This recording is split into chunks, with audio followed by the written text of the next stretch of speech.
स्वागत है दोस्तों आपको अपनी चैनल जी के फैक्ट 20 में। हम आपके लिए लाए हैं वैदिक सभ्यता के बहुत महत्वपूर्ण प्रश्न जो आपके एग्जाम में बार बार पूछा जाता है।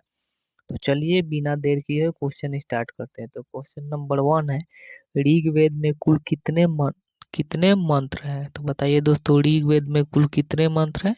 वो 10,462 मंत्र है, जिसका ऑप्शन बी सही है। ठीक है दोस्तों, ऋग्वेद में 10 गो मंडल है, 1028 सूक्त होता है, 10,462 रचनाएं होता है। यह विश्व का सबसे प्राचीन ग्रंथ माना जाता है। तो दोस्तों देखिए यहाँ क्वेश्चन क्या क्या बना।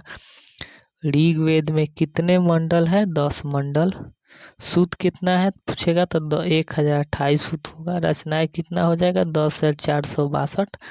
यह सबसे प्राचीन यानी पुरान, यह सबसे पुरान जो है ग्रंथ भी माना जाता है। अगला क्वेश्चन चलते हैं, आर्यों का मूल निवास स्थान कहाँ माना जाता है?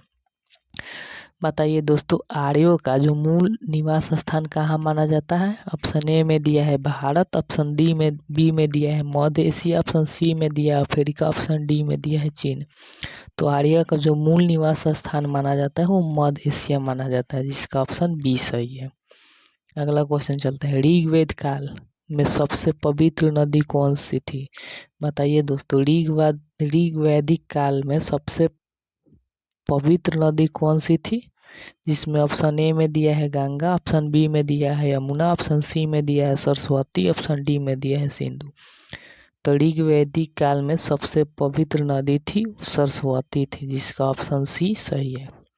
चलिए अगला क्वेश्चन चलते हैं, ऋग्वैदिक समाज की सबसे छोटी इकाई क्या थी? बताइए दोस्तों, ऋग्वैदिक समाज की सबसे छोटी इकाई क्या थी? जिसमें ऑप्शन ए में दिया है ग्राम, ऑप्शन बी में दिया है 20, ऑप्शन सी में दिया है कुल, ऑप्शन डी में दिया है जन। तो जो ऋग्वैदिक समाज की सबसे छोटी इकाई थी वो थी कुल। ठीक है दोस्तों, कुल से क्या बनता था? ग्राम। ग्राम के बाद क्या बनता था? ग्राम के बाद बनता था 20 के बाद क्या बनता था? जन। ठीक है दोस्तों, तो जो इसका जो सही ऑप्शन होगा कि ऋग्वैदिक समाज की सबसे छोटी इकाई होता है वो कुल होता है, जिसका ऑप्शन सी सही है। अगला क्वेश्चन चलते हैं, गायत्री मंत्र किस वेद में है?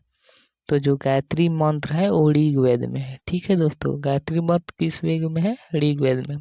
गायत्री मंत्र ऋग्वेद के जो तीसरे मंडल में है। ठीक है दोस्तों, तीसरे मंडल में गायत्री मंत्र को किसने लिखा? विश्वामित्र ने लिखा। ठीक है दोस्तों, गायत्री मंत्र जो है वो तीसरे मंडल में है। ठीक है, इसे किसने लिखा? विश्वामित्र ने लिखा है। चलिए अगला क्वेश्चन चलते हैं। अगला क्वेश्चन है, उत्तर वैदिक काल में किस धातु का प्रयोग शुरू हुआ? बताइए दोस्तों, ये बहुत बहुत महत्वपूर्ण प्रश्न है कि उत्तर वैदिक काल में किस धातु का प्रयोग हुआ। ऑप्शन ए है तांबा, ऑप्शन बी है कांसा, ऑप्शन सी है लोहा, ऑप्शन डी है चांदी। तो उत्तर वैदिक काल में जो धातु प्रयोग हुआ वो हुआ लोहा का, जिसका ऑप्शन सी सही है। ठीक है दोस्तों, आई उत्तर कब प्रयोग हुआ? 1000 से 600 ईसा पूर्व में इसका शुरुआत हुआ। अगला क्वेश्चन चलते हैं, वर्ण व्यवस्था का उल्लेख सर्वप्रथम किस में मिलता है? बताइए दोस्तों। तो दोस्तों जो वर्ण व्यवस्था का उल्लेख मिलता है वो ऋग्वेद के पूर्व सूक्त में मिलता है। ठीक है दोस्तों, यहाँ कुछ समझते हैं। वर्ण व्यवस्था का उल्लेख जो है ऋग्वेद के 10वें मंडल के पूर्व सूक्त में मिलते हैं, जिसमें क्या क्या 4 को दिया गया है, ब्राह्मण, क्षत्रिय, वैश्य और शूद्र। ठीक है दोस्तों, अगला क्वेश्चन चलते हैं, उत्तर वैदिक काल की प्रमुख फसल कौन थी? ठीक है दोस्तों, तो उत्तर वैदिक काल की जो प्रमुख फसल थी वो चावल बीड़ी थी। ठीक है, चावल बीड़ी। देखिए यहाँ दोस्तों दिया है, उत्तर वैदिक काल में चावल बीड़ी प्रमुख फसल बन गई, गंगा के मैदान में कृषि का विस्तार हुआ। चलिए अगला क्वेश्चन चलते हैं। अगला क्वेश्चन है, साभा और समिति क्या थी? साभा और समिति क्या थी? वो थी दोस्तों यहाँ पे वैदिक कालीन लोकतांत्रिक संस्था है। ठीक है दोस्तों, अगला क्वेश्चन चलते हैं, 4 वेदों में सबसे बाद में रचित वेद कौन सा है? तो शुरू में याद रखिएगा, सबसे पहला है ऋग्वेद, उसके बाद होता है ऋग्वेद, उसके बाद होता है यजुर्वेद, उसके बाद होता है सामवेद, उसके बाद होता है अथर्ववेद।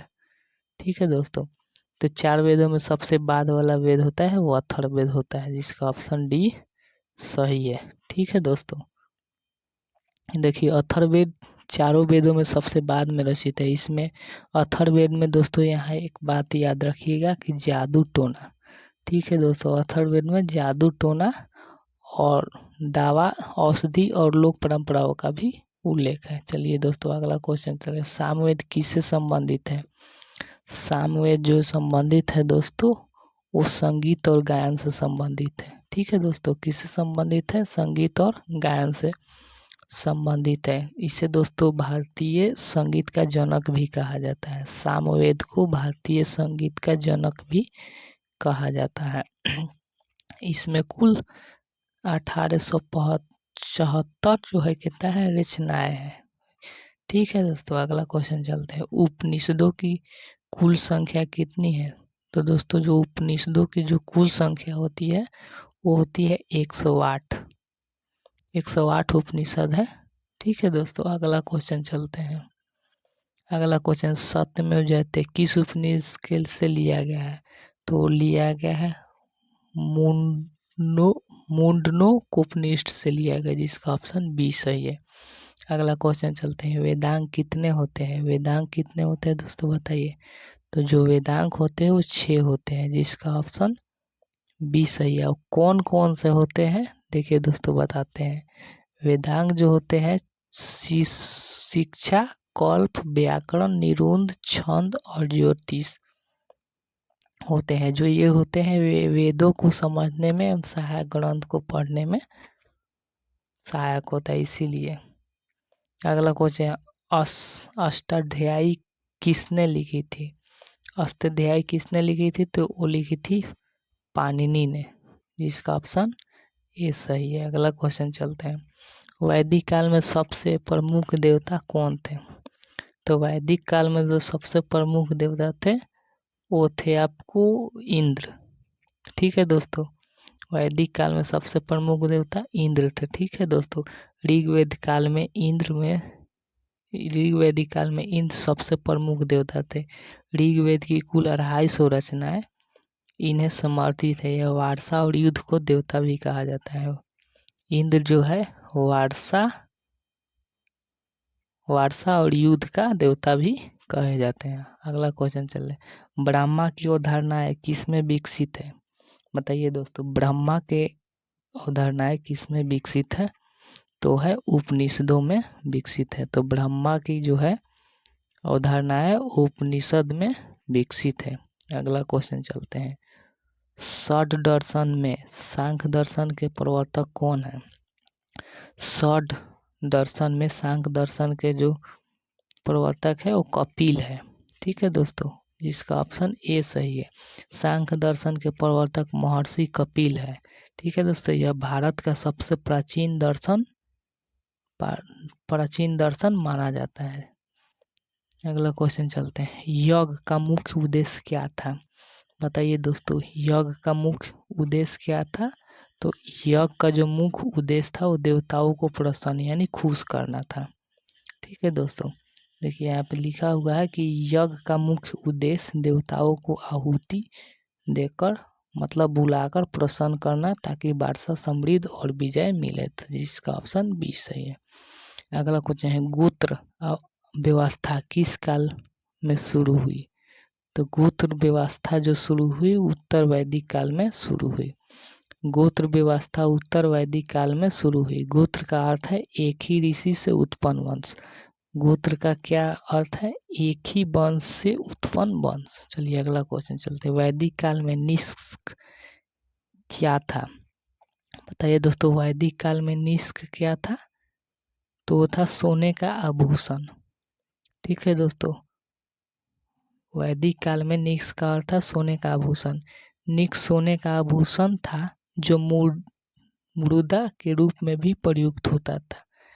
यह वैदिक काल की विनिमय इकाई थी। चलिए अगला क्वेश्चन चले, आश्रम व्यवस्था में कितने आश्रम होते हैं? आश्रम व्यवस्था में कितने आश्रम होते हैं? तो 4 आश्रम होते हैं। ठीक है दोस्तों, कौन कौन से होते हैं? ब्रह्मचर्य, गृहवस्था, वानप्रस्थ और संन्यास। यह व्यवस्था वैदिक काल में विकसित हुई। अगला क्वेश्चन चलते हैं, वैदिक काल में शिक्षा की पद्धति क्या थी? तो जो वैदिक काल में शिक्षा की जो पद्धति थी वो कैसी थी? गुरुकुल पद्धति। ठीक है, वैदिक काल में गुरुकुल पद्धति प्रचलित थी। शिष्य गुरु के घर रहकर शिक्षा ग्रहण करते थे, यह निःशुल्क शिक्षा होती थी।